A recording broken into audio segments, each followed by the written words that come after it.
નમસ્કાર ખેડૂત મિત્રો, ખેડૂત પરિવાર યુટ્યુબ ચેનલમાં આપનું હાર્દિક સ્વાગત છે। આજે આપણે ઉનાળુ બાજરીના વાવેતર ક્યારે કરવું જોઈએ, કયા ખાતરનો ઉપયોગ કરવો જોઈએ અને નિંદામણ માટે શેનો ઉપયોગ કરવો જોઈએ તેનો વિશે આપણે સંપૂર્ણ માહિતી મેળવીશું। તો ખેડૂત મિત્રો, અમારી યુટ્યુબ ચેનલ ખેડૂત પરિવારમાં જો તમે નવા હોય તો લાઇક, શેર અને સબસ્ક્રાઈબ કરવાનું ભૂલતા નહીં। તો મિત્રો, ઉનાળુ બાજરીનું વાવેતર ક્યારે કરવું જોઈએ? તો મિત્રો, 14 ફેબ્રુઆરીથી 10 માર્ચની આસપાસ ઉનાળુ બાજરીનું વાવેતર કરવું જોઈએ।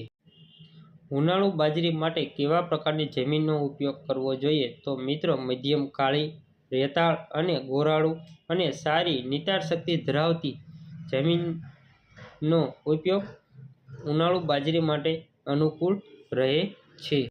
તો મિત્રો, ખાતરની વાત કરીએ તો એકરે 3 થી 4 ટન જેટલું છાણિયું ખાતરનો ઉપયોગ કરવો જોઈએ અને રાસાયણિક ખાતરની વાત કરીએ તો મિત્રો, એકરે 50 કિલોની આસપાસ ડીએપી અને 25 થી 30 કિલોની આસપાસ યુરિયાનો પાયામાં ઉપયોગ કરવો જોઈએ।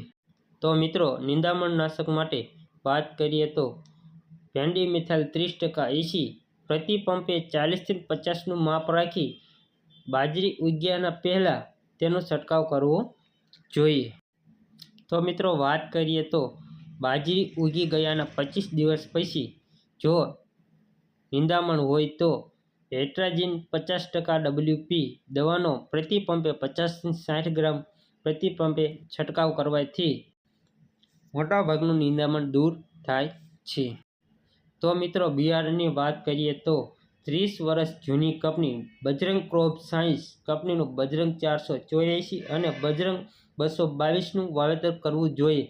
બજરંગ 484ની મિત્રો ખાસિયત એ છે કે ડૂંડાની લંબાઈ 1 થી 1.5 ફૂટ જેટલી થાય છે, મધ્યમ કદનો અને દમદાર અને ખૂબ જ મીઠો દાણો થાય છે।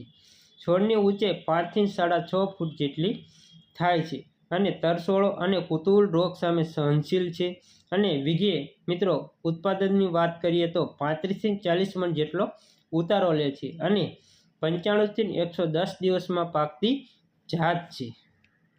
તો આ હતી મિત્રો ઉનાળુ બાજરીની વિશેષ માહિતી। જો વિડીયો સારો લાગ્યો હોય તો લાઇક, શેર અને સબસ્ક્રાઈબ કરવાનું ભૂલતા નહીં। જો મિત્રો આ વિડીયોમાં તમને બધી જ માહિતી સાચી અને સચોટ લાગી હોય તો અમારો વિડીયો લાઇક, શેર અને સબસ્ક્રાઈબ કરવાનું ભૂલતા નહીં। અન્ય સોશિયલ મીડિયા ફેસબુક, વોટ્સઅપ અને ઇન્સ્ટાગ્રામ જેવા અન્ય સોશિયલ મીડિયામાં વધુને વધુ શેર કરો, લાઇક કરો, કમેન્ટ કરો અને તમારે કેવા વિડીયો જોઈએ છે તેના માટે અમને કમેન્ટ કરો। તો મિત્રો, આગળના વિડીયોમાં આપણે બધી માહિતી મેળવીશું। Thank you.